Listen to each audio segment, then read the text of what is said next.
아멘. 어떤 제 교수님, 여성 교수님이셨는데 룻기에 대한 이렇게 말씀을 이렇게 강해로 이렇게 전하시는 제가 영상을 보는데, 그 영상 앞부분에 이런 재밌는 얘기를 들려줘요. 어떤 시어머니가 며느리를 불러놓고, 며느라, 이 성경에 보니까 룻이라는 아주 귀한 며느리가 있어서 그 어머니를 무조건 순종하고, 어머니의 백성이 나의 백성이 되고, 어머니 하나님이 나의 하나님이 되고, 심지어 또 뭐라고 얘기합니까? 어머니가 묻힐 곳에 저도 따라 묻히겠다고. 이런 며느리가 있더라. 참 우리 며느리도 그랬으면 좋겠다. 그러니까 며느리가 대답은 하지 않고 속으로 이렇게 말했다고 합니다. 룻에게는 정말 하나님을 소개한 나오미 같은 시어머니가 있었기 때문에 룻도 그렇게 순종할 수 있었습니다. 그래서 이제 속으로 그렇게 얘기했대요. 어머니, 저도 나오미 같은 시어머니를 만나기를 원합니다. 참 악용된다고 하죠. 또 어떤 분들은 또 이렇게 얘기합니다. 사람 팔자 세웅치만하고 인생이 어떤 불행하고 가난하게 되어 과부가 되었다 할지라도 보아스와 같은 착한 부자 남편을 만나게 되면 인생의 팔자는 달라지게 될 것이라고, 지금 있는 남편을 매우 힘들어한다는 그런, 여러분 이게 웃어야 되는데 웃음이 나오지 않는다는 건 이게 진지하게 받아들여서는 되는 내용이 아니에요. 어쨌든 저는 그 얘기를 들으면서 굉장히 많이 호탕하게 웃었는데, 여러분 별로 이렇게 목사였던 그 말씀의 의도와 관계없이 침묵을 지키시는 것도 이게 보통 대단한 충청도 실력이 아니라 생각합니다. 어쨌든 이 룻기 말씀 많은 내용이 담겨 있지 않지만, 그러나 굉장히 구약 성경에서 빼놓을 수 없는 굵으면서 짧으나 하나님의 그런 절대적인 은혜의 역사를 우리에게 소개하고 있습니다. 그래서 저는 이 룻기 말씀을 이렇게 표현하고 싶습니다. 타락한 시도 속에서 피어나는 하나님의 은혜의 역사.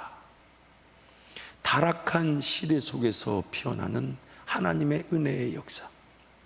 이 룻기서의 배경은 본문 1장 1절에 보니까 사사들이 치리하던 때, 즉 사사시대가 이 룻기서의 배경입니다. 즉 이 사사들의 이 사사시대의 결론이 무엇이었냐면 자기 소견에 옳은 대로 행하던 시대예요. 이 자기 소견에 옳은 대로 행한다는 말씀은 이 사사기 17장 6절과 마지막 장 마지막 절 21장 25절에 나오고요. 또한 그 중간 18장 1절과 19장 1절에 보면 그 자기 소견에 옳은 대로 행했던 이스라엘 백성들의 원인이 무엇인지를 꼬집어서 말하는데, 그게 바로 이스라엘의 왕이 없으므로, 즉 하나님이 왕이 되시는데 이스라엘 백성들이 하나님을 왕으로 여기지 않다 보니까 결국 그들은 자기 소견에 옳은 대로 살더라. 그래서 사사기 17장 6절에 이스라엘의 왕이 없으므로 백성이 자기 소견에 옳은 대로 살았다 하면서 18장 1절과 19장 1절에 왕이 없으므로, 그리고 마지막 장 마지막 절 21장 25절에서 사사기의 결론은 결국 자기 소견에 옳은 대로 행했던 그 이스라엘 백성들에게는 하나님의 구원이 필요할 것이다. 물론 하나님의 구원이 필요할 것이라는 것은 제가 결론 부분에 집어넣은 것이지만, 안타까운 그 이스라엘 백성들의 실패의 스토리로 사사기가 끝이 나고 있습니다.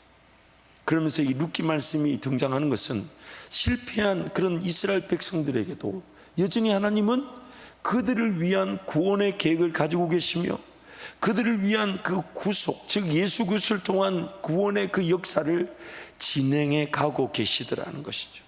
이게 바로 하나님의 전적인 은혜라는 것입니다. 그래서 하나님을 자기 소견에 따라 섬기는 신앙, 즉 자기 소견이라는 우상을 섬긴 시대로 왕이신 하나님을 저버린 신앙생활. 여러분, 자기 소견에 옳은 대로 산다. 여러분, 사사기 내용을 우리가 이 금요철야 시간에 우리 사사기 강의 말씀을 쭉 했지만 여러분 이미 다 기억이 안 나실 줄 알아요. 제가 정리해 드리자면, 참 여러분 목사란 직업은 항상 동전의 양면과 같아요. 늘 부들부들 떨다가도 성도들이 다 잊었을 것이라면 또 위로를 받고 그렇게 준비를 하기도 합니다. 그럼 오늘 저녁에 불편하세요? 이거 왜 이렇게 손발이 안 맞아요? 웃어야 될 때 이 기억이 잘 안 나세요? 어쨌든 이런 자기 소견에 옳은 대로 사는 이유가 뭔지 아십니까? 하나님의 더 좋은 지혜와 방법을 모르기 때문이죠. 나도 모르는 사이에 내 눈에 보이는 대로, 내 생각대로, 내 지식대로, 내 경험대로 삽니다. 심지어 어떤 생각은, 어떤 방법은 하나님께서 주신 것이냐 착각하고 하나님의 뜻이야, 하나님의 인도하심이야, 그렇게 말하면서 걸어갈 때도 있었습니다. 나중에 보니까 하나님 뜻이 아니었구나, 내 욕심이었구나, 내 생각이었구나. 자기 소견에 옳은 대로 산다는 것은 어쩌면 나름대로 인생을 최선을 다해 살지만 하나님의 뜻을 모른 채 살아가는 백성들은 자기 소견에 옳은 대로 살 수밖에 없습니다. 좀 더 우리 적나라하게 한번 적용해 볼게요.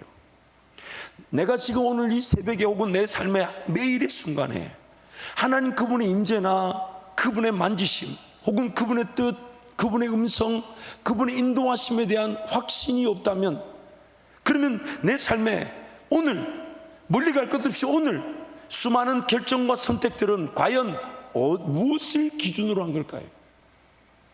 무엇을 기준으로 한 걸까요?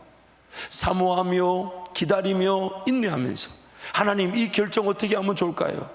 그냥 하던 대로 가고 싶지 않습니다. 그냥 하던 대로 가야 되는 길이랄지라도 하나님이 한 번 더 확인해 주시고, 하나님이 한 번 더 알려주시고, 하나님이 한 번 더 깨닫게 해주십시오. 왜냐하면 작은 선택 하나도 나를 괴롭히고 나를 죽일 수 있는 것이니까. 사람의 눈에 보기에는 필경 바르게 보아도 그 끝은 사망의 길이라고 잠언 14장과 16장에서 두 번이나 똑같이 반복해서 우리에게 말씀합니다. 내 눈에는 옳아 보여도 하나님 보실 때는 죽음의 길일 수 있으니까 하나님 말씀해 주십시오. 말씀해 주십시오. 우리는 그것이 우리를 지키는 믿음이에요. 우리가 살아가는 삶의 원동력입니다. 그러면 오늘 내 삶에 두렵고 떨리는 것은 과연 나는 하나님의 음성에 얼마나 깨어 있는가? 정말 내가 하나님의 음성을 들었는가? 그리고 그 음성에 따라 나는 오늘 결정한 것인가? 물론 그렇다고 해서 평상시에 내가 결정할 수 있는 나에게 좀 더 주신 그 고난의 자유를 억제하거나 억압해서는 안 돼요. 예를 들면 이런 거죠. 하나님, 지하철이 오면 왼쪽 문으로 탈까요? 오른쪽 문으로 탈까요? 물론 그것이 복음을 전할 기회가 된다면 그것도 인도함을 받을 수 있지만, 그런 일상에서의 나에게 주신 자율적 고난을 통해 하나님 나라라는 큰 틀의 목적 안에서 세세하게 하나님을 의지하며 결정할 수 있는 기회들도 분명히 있습니다. 그러나 오늘 내 삶에 정말 두렵고 떨리는 것은 그 하나님, 들어야 될 음성이 있는데, 들어야 될 분명한 하나님의 뜻이 있는데 그것을 듣지 못한 채 오늘 제 삶을 결정할 수 있다는 것. 나도 모르는 사이에 자기 소견에 옳은 대로 걸어가는 것. 아마 결코 의도하지 않았을 거예요. 결코 이것이 하나님을 저버린 채 내가 생각하는 내 방식대로 살아가는 줄 몰랐을 겁니다. 그러나 여러분, 사사기 말씀 보세요. 이스라엘 백성들이 그 하나님과의 관계가 깨진 줄 모른 채 그냥 자기 속에는 옳은 대로 살아가도 제사가 필요한 줄 알고 있었고, 자기 집에 제사장이 세워져야 된다고 앞다투며 가정이든 혹은 지파 한 지파든 그런 제사장을 세우려는 그런 시도가 있었습니다. 심지어 하나님 나라와 그 나라를 지키기 위해 그 잘못된 것을 끊어버리느라고 자기 민족들을 칼을 겨두면서 싸웠던 것이 사사기 마지막 부분에 이스라엘 백성들의 이야기입니다. 그러나 결국 그들은 자기 소견에 따라 자기를 죽이고 자기 민족을 죽이는 어처구니 없는 일을 자행했던 것입니다. 하나님을 알지 못한다면, 하나님 음성에 민감하지 못하다면, 하나님 음성을 사모할 줄 모른다면, 하나님 음성 앞에 기다릴 줄 모른다면 삶의 어떤 순간이든 최고의 우선순위, 더 희생하고 더 구별되기 위해 하루 전부를 드리는 마음으로, 마치 일용할 양식을, 육의 양식을 먹어야 되던 영의 양식을 사모하는 마음으로 하나님 앞에 기다려 하나님 음성을 들을 줄 모른다면 자기도 모르는 사이에 왕이신 하나님을 저버린 채 자기 뜻대로 삶을 살아가게 되는 것입니다. 자기 소견의 우상이라는 것은 하나님을 알지 못한 채 하나님을 섬길 수 있다는 것. 하나님을 모른 채 어떤 분이시며 무엇을 좋아하시며 무엇을 원하시며 무엇을 기뻐하시며 또한 하나님 나라는 어떻게 세워져 가야 되며 무엇이 기초처럼 놓아져야 되며 무엇이 그 기초 위에 행함이라는 순종을 통해 세워져 가야 되며 집이 지어지듯 그렇게 이루어져야 되는지, 무엇이 우선적이어야 되는지, 무엇을 하나님 나에게 먼저 원하시는지. 여러분 잊지 마세요. 기도가 잘 안 된다, 기도 응답이 없다, 둘 중에 하나입니다. 하나님이 인내케 하셔서 이루시든지 아니면 하나님이 먼저 해결하길 원하시는 일이 있을 수 있습니다. 둘 중에 하나겠죠. 하나님 앞에 은혜를 구하며 기도하는 성도는 둘 중에 하나입니다. 하나님이 그 기도를 들어주실 것이기 때문에 끝까지 품게 하시고 인내하게 하셔서 그 기도가 이루어지게 하시든지, 아니면 하나님 보실 때에 더 우선적으로 해결해야 될 일이 있을 수 있습니다. 비단한 예로 돈을 관리할 줄 모르는데 채무를 해결해 달라. 돈을 주기만 하면 잘못 쓰고 빚을 만드는데, 그래서 만들어 놓은 빚에 채무를 해결해 달라 할 때 채무가 해결되지 않는 것은 하나님 뭐부터 원하시는 걸까요? 채무 해결을 위한 돈을 주는 것보다 어떤 돈이든 주어졌을 때 하나님의 뜻대로 따라 관리되어질 수 있는 훈련과 습관이 필요한 거죠. 문화가 필요한 거죠. 관리 능력이 필요한 거죠. 하나님이 먼저 해결하기를 원하시는 게 있을 수 있죠. 이처럼 하나님을 알아가면서 하나님을 섬기는 것이 우리의 삶일 것인데, 하나님을 모른 채 하나님을 섬기는 건 결국 자기 소견에만 따라 사는 겁니다. 그러니 성경을 일독도 안 하고 하나님 말씀을 말씀대로 한번 살펴보지도 않고, 분명히 이것이 원리라 이걸 모르면 모르는 만큼 당하고 살 텐데, 모르는 만큼 죄에 사로잡혀 살 텐데, 이 말씀에 대한 즐거움과 이 말씀에 대한 사모함이 마치 꿀송이처럼 느껴지지 않는다면 나의 영적 상태는 하나님을 알아가면서 섬긴다기보다는 내 소견이 먼저일 수 있습니다. 내 소견이 먼저일 수 있어요. 내 생각이 먼저일 수 있어요. 그러다니까 항상 내 욕심, 내 정욕, 이것이 먼저 죽어져야 되는, 십자가에 못 박혀야 되는 자기 부인이 먼저 요구되는 것이죠. 그래서 하나님 말씀을 대하고 그분 앞에 기다리고 인내하며 기도하는 것은 삶에 반드시 갖추어져야만 하는, 삶에 반드시 갖추어져야만 하는 최고의 우선순위가 돼요. 새벽 3시 반에 예배당 문을 여는 것은요, 새벽 3시 반에 맞추어서 살아가게 되면 기도 시간을 놓치지 않습니다. 왜냐하면 새벽 3시 반에 만나자는 사람이 있을까요? 새벽 3시 반에 불쑥 끼어드는 일들이 있을까요? 지혜죠. 하나님 그분께서 물으시는 거죠. 너 정말 삶을 깨우고 싶냐? 너 정말 하나님 한 분이면 충분하냐? 이렇게 물으시는 거죠. 그럼 거기에 맞추어 살겠느냐? 거기에 맞추어 살겠느냐? 그래서 그 시간이 구별되기 위해 하루의 시간을 계속 자. 종종 이제 저한테 우리 사역자들이 혹은 성도들이 물어요. 목사님, 그렇게 새벽에 일찍 나오려면 저녁에 가족들과 시간, 자녀들과의 시간이 이렇게 잘 안 될 텐데 어떻게 하시냐? 물론 제 나름대로 자녀들과의 시간을 가지려고 부단히 애를 씁니다. 근데 우리 자녀들이 더 바빠요, 저보다. 물론 이제 바쁘지 않을 때는 일주일에 한 번이라도. 그래서 요즘은 이제 저희 큰애가 이제 미국에서 공부하다가 이제 코로나 때문에 한국에 와서 온라인으로 이제 이거는 10,000원짜리 아니야. 10,000원짜리 아니야. 이거는 10,000원짜리 아니야. 아니야. 사라라고 말하지 않아서 큰딸이라고 했어. 어쨌든 이제 와서 이제 있다 보니까 10,000원 줄게. 아이고 진짜. 어쨌든 이제 이제 뭔 얘기 하려다가 이 무슨 일인지 모르겠네요.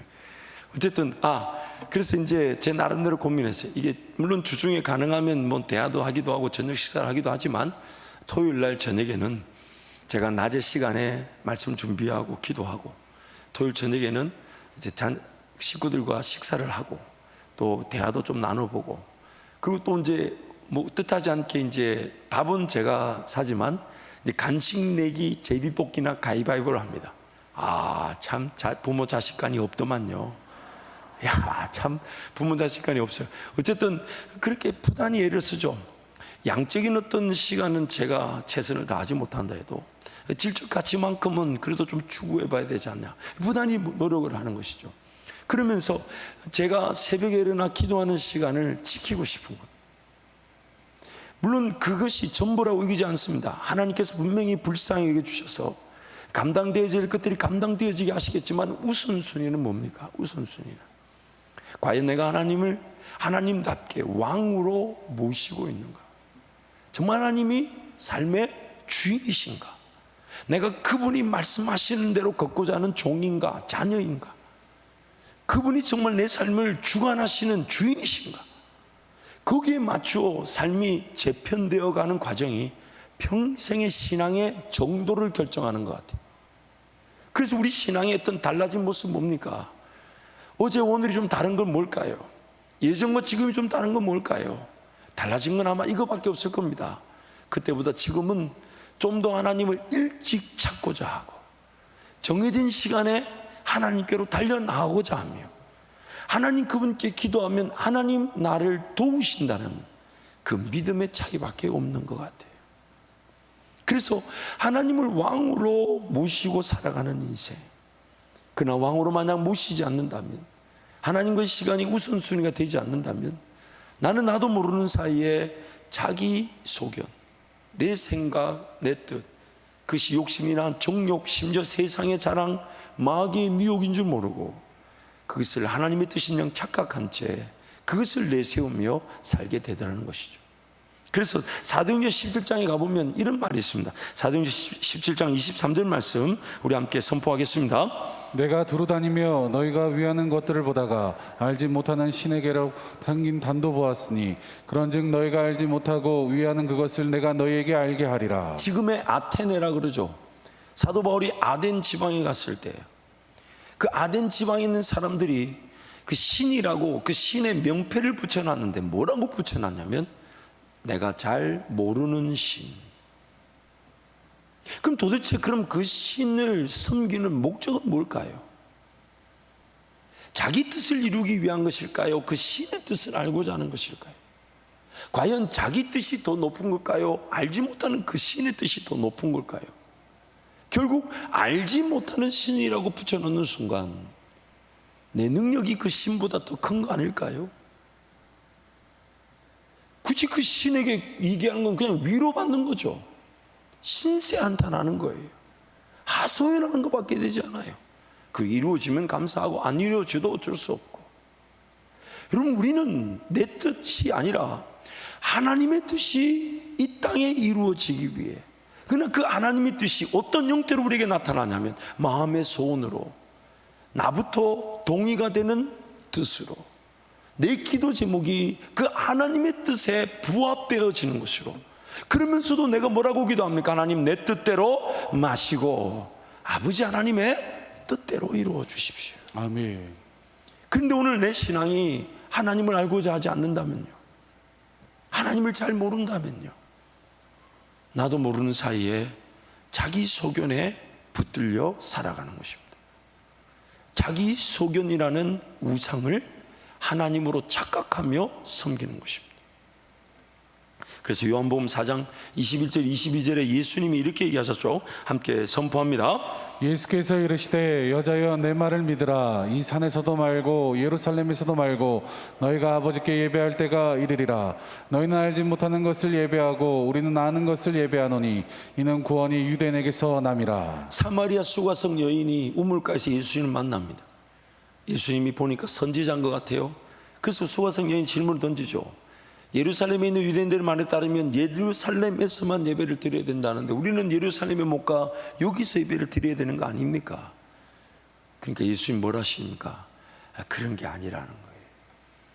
하나님은 영이시니 예배하는 자가 신령과 진리로 예배할지니라. 그 수가 성경인의 문제가 뭐냐면 하나님을 알지 못했던 거예요. 하나님을 몰랐던 거예요.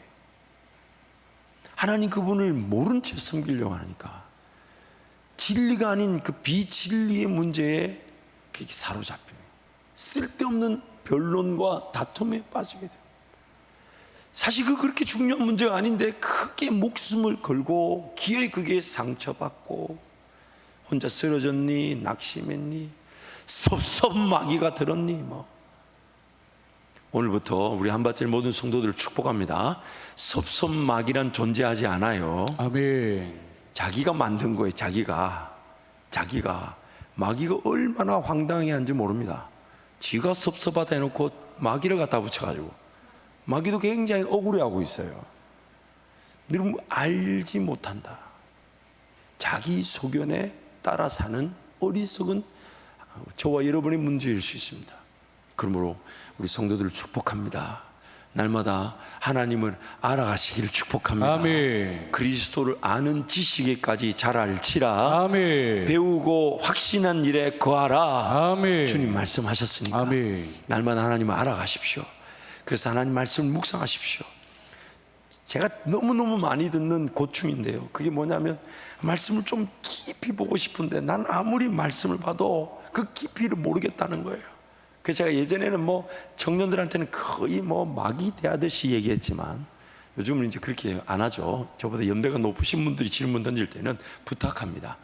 정독, 즉 깊이도 종류가 있는데 바다처럼 깊은 깊이가 있고 빨대처럼 깊은 것도 있는데 그 차이가 뭐냐? 성경을 많이 읽지 않으면, 다독하지 않으면 정독의 은혜도 요원합니다. 성경을 자주 대하지 않는데 오늘 한번 위에다가 펴가지고 이거 알고 싶다. 물론 그 마음은 충분히 이해가 되지만 하나님 말씀은 통일성이라는 게 있어요.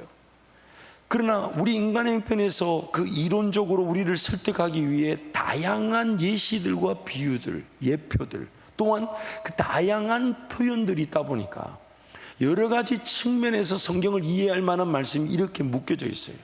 그렇기 때문에 예수 그리스도 안에서 하나의 통일성을 가진 성경은 다양한 방면에서 해석되어질 수 있기 때문에, 다양한 방면에서 해석되어지는 것은 그 어떤 해석과도 충돌할 수가 없는 통일성을 가지고 있어요.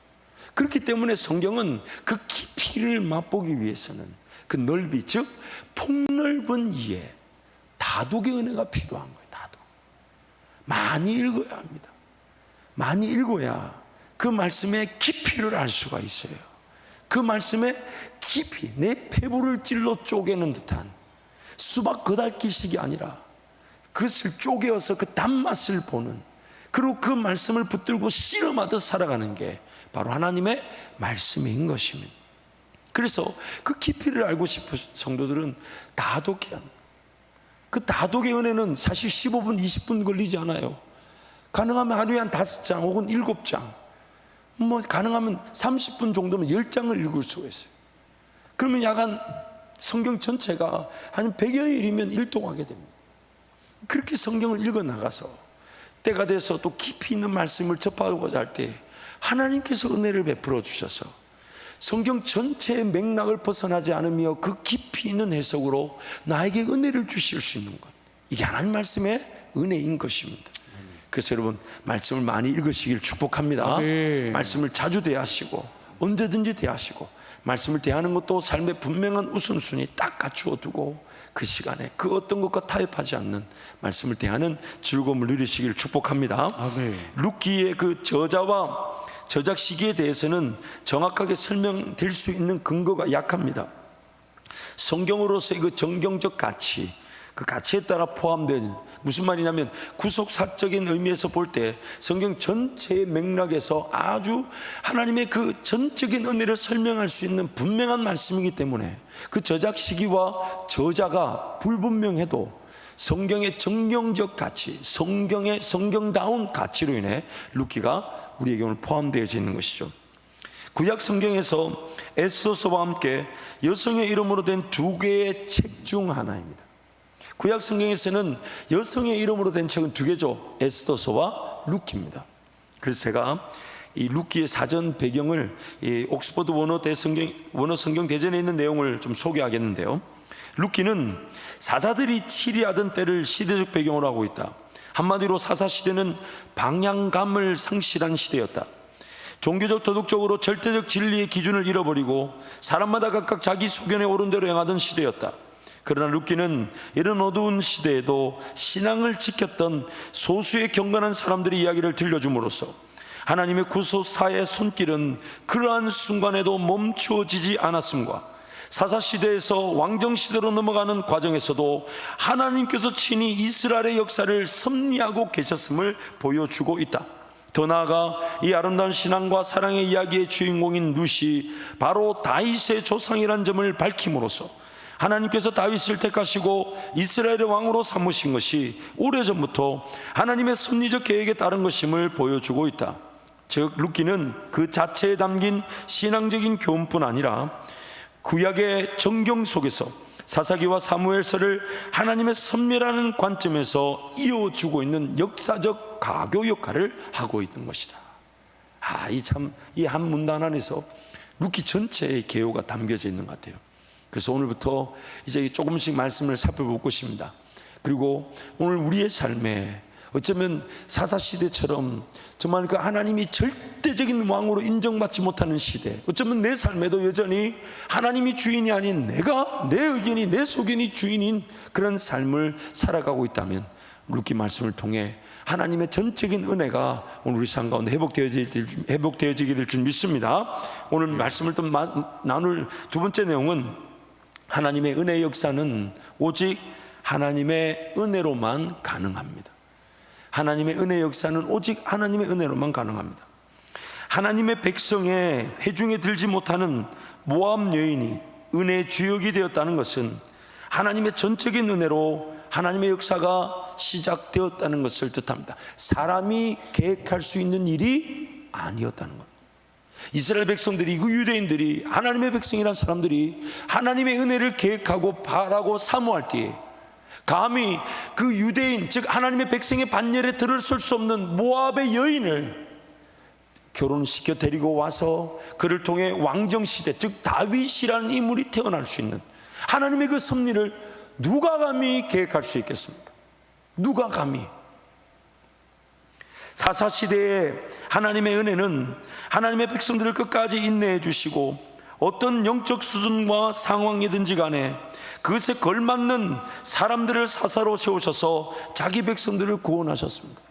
그래서 사사시대 얘기를 보면요, 그 은혜의 정점에서 점점점 은혜가 더 뜨거워진다기보다는 안타깝게도 점점 은혜가 더 큰 은혜가 주어지지 못한 채 식어져 가는 듯한 시대.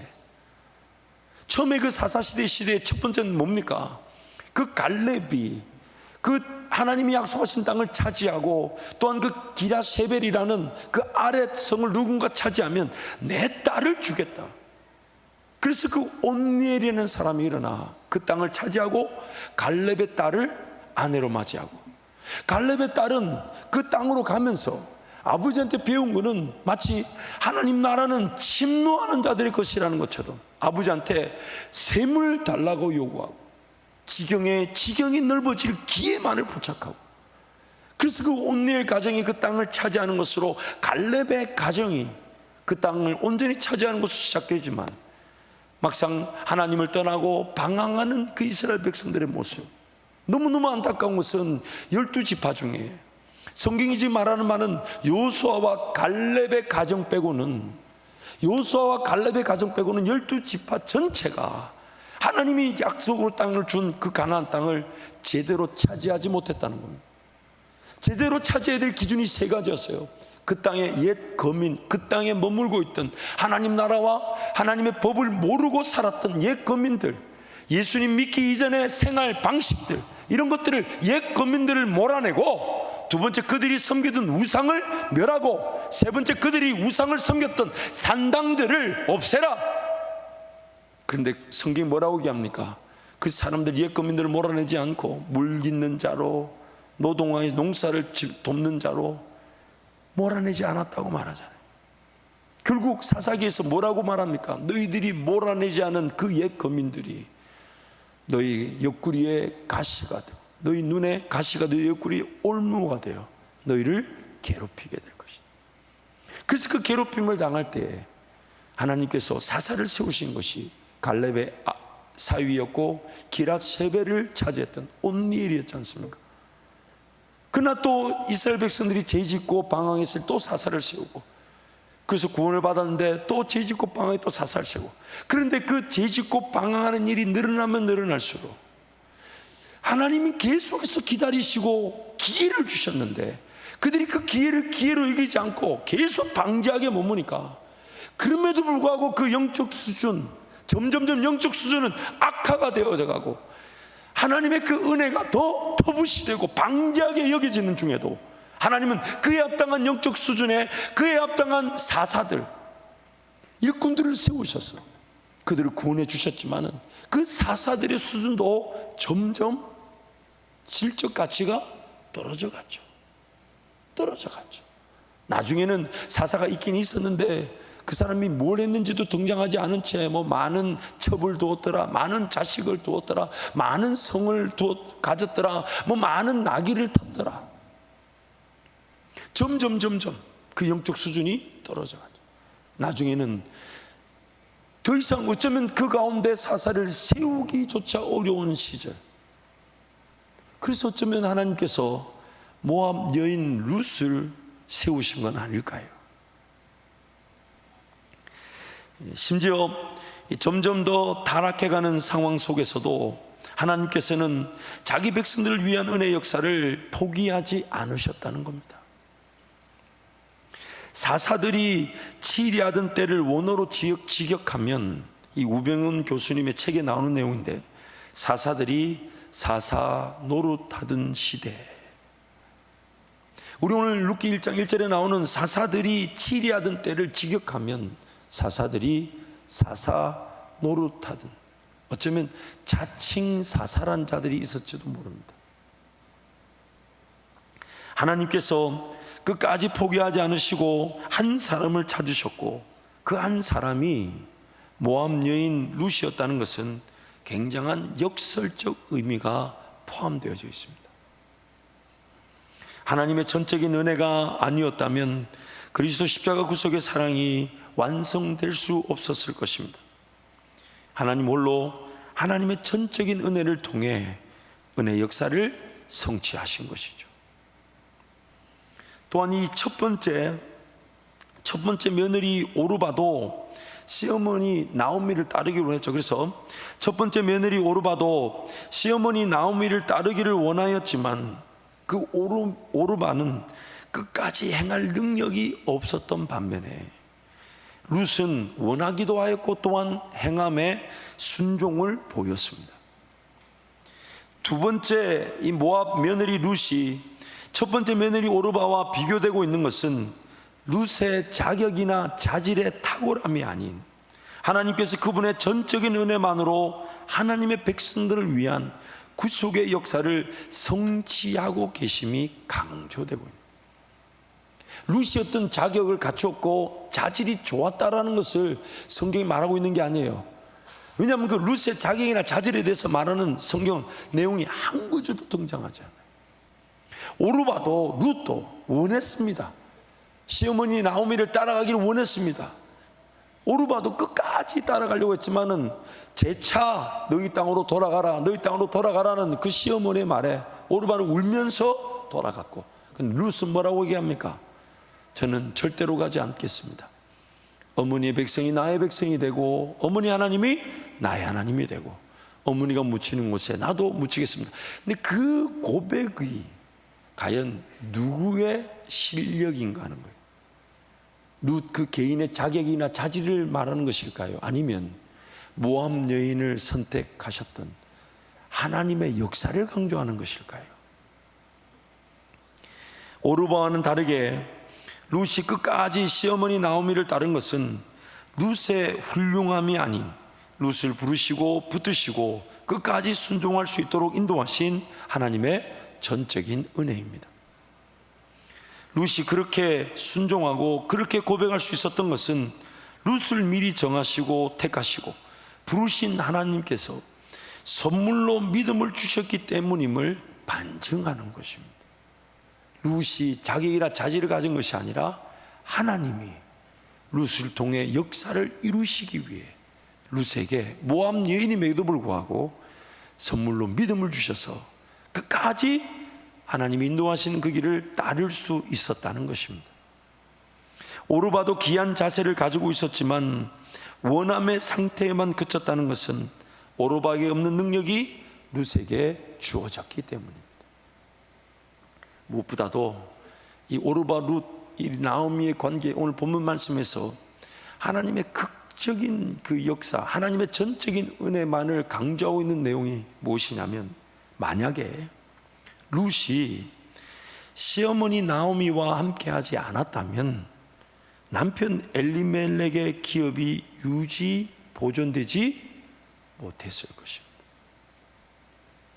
룻에게 하나님께서 선물로 믿음을 주시고 룻이 하나님의 전적인 부르심과 인도하심에 따라 쓰임을 받았다는 증거는 그 룻의 그 따라 나서는 그 일이 나오미에서부터 시작된 것이 아니라는 거예요.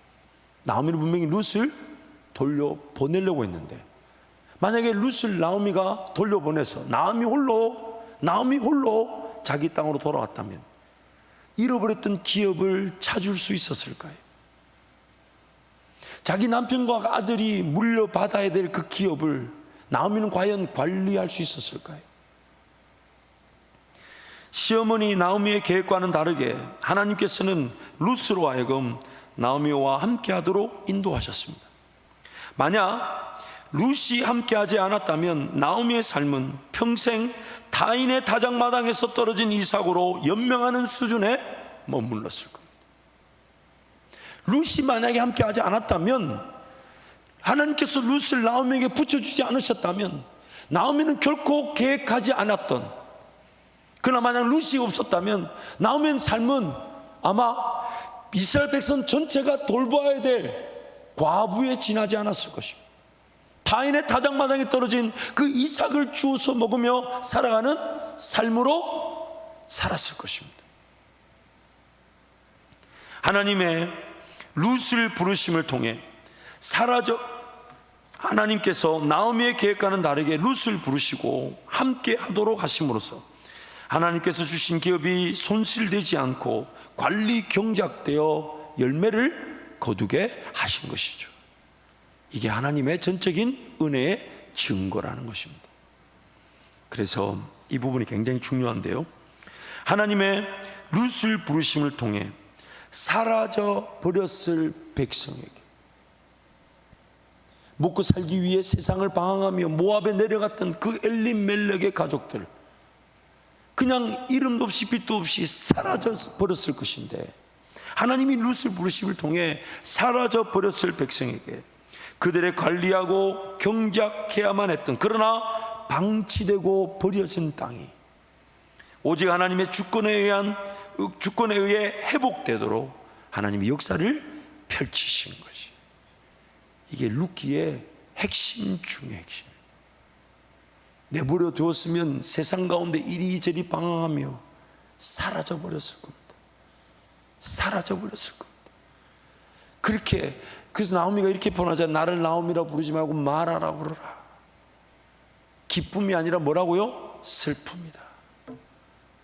그렇게 사라지고 없어지고 망했을 인생에게 하나님이 은혜를 베푸셔서 룻을 그 나오미에게 붙여주시고, 룻이 끝까지 그 시어머니를 따라감으로써 관리되고 다스려져야 될 땅이 방치되고 버려졌을 것인데, 하나님 그 땅이 회복되게 하시고, 그리고 그 땅이 열매를 맺듯 하나님 은혜로 부르신 룻을 통해 사사시대를 넘어선 왕정시대가 준비되게 하시, 하나님이 기뻐하시는 자, 하나님 마음에 합당한 자, 다윗이 태어나는 은혜의 족보를 하나님이 이어가셨다는 것입니다.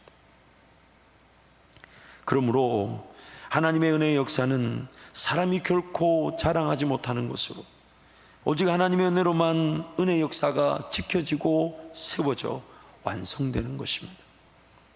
하나님을 온전히 섬기지도 찾지도 않아 실패하고 낙심하고 자제한 백성들의 삶에 하나님께서 전적으로 개입하셔서 은혜로 회복되게 하십니다. 하나님의 역사는 오직 하나님의 전적인 은혜로만 가능합니다. 그렇다면 오늘 말씀을 한번 결론으로 한번 정리해 보겠습니다. 그래서 하나님의 전적인 은혜로만 가능하니까 사사시대 자기 소견에 오른 대로 살았던 백성처럼 살 것인가? 심지어 하나님이 기업으로 주시며 영원히 그 기업, 그 땅을 지켜내고 그 땅을 관리하고 그 땅을 경작하라 하셨건만 먹고 마시고 입는 문제를 해결하기 위해 세상으로 덤벼들듯 그렇게 모압으로 가는 엘리멜렉과 같은 삶을 살 것인가? 아니면 하나님 그분의 은혜 앞에서 하나님 그분을 바라봄으로 하나님이 선물로 주신 믿음으로 룻과 같이 순종하며 살 것인가? 보아스처럼 하나님의 그 말씀에 순종하며 하나님 앞에 쓰임받는 인생이 될 것인가? 오늘 성경 우리에게 전적인 그 은혜에 대해 우리 반응을 지금 묻고 계신 겁니다. 우리는 세상 어느 공간에 있든지 간에 반드시 하나님이 되찾아오십니다. 집안 구석을 샅샅이 뒤져서라도 잃어버렸던 동전을 찾는 주인처럼 우리는 하나님을 피해 숨을 곳도 없고 하나님 그분을 떠나 살 수도 없는 인생입니다. 단지 내가 그 하나님을 떠나 살 수 있는 것처럼 착각하여 오늘 이곳에서 돈을 벌고 내일은 저곳에서 먹고 살겠지. 그러나 야고보서 말씀이 뭐라고 합니까? 들으라 부한자들아, 너희가 오늘은 이곳에서 일을 하며 저일은 저곳에서 저 일을 하여 또한 주의 뜻이면 무엇이든지 한다고 말은 하지만 그러나 너희는 오늘 있다 없어진 안개에 불과하다. 무엇이 더 우선순위가 되어야 됩니까? 삶입니까? 하나님입니까? 살아야 된다는 부담입니까? 아니면 하나님을 예배하기 위해 사는 것입니까?